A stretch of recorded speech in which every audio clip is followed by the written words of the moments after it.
Diesel parking heater installation.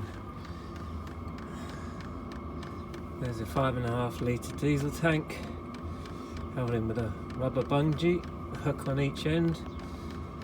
Short run to the filter, another run to the pump, which is in a Tupperware box lined with dead mat and sandwiched in foam, holder on each end. Rubber hoses, these are just little bits of rubber cut to dampen the vibrations up the hose. There's 3 on that end, 3 on that end.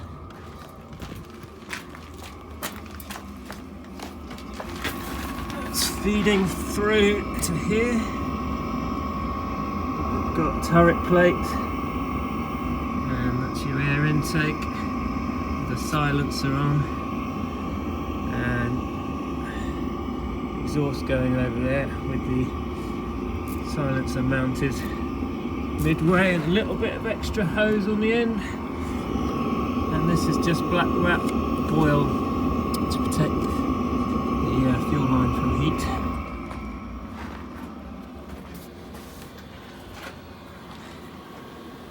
And here's the business end.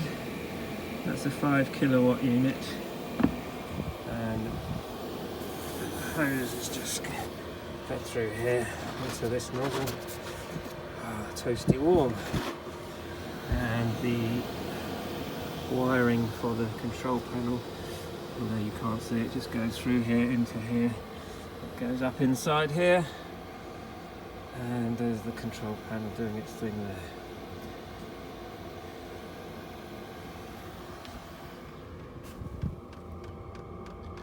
And when the lid's on and the bedding is down, that pump is pretty much silent, I'm glad to say.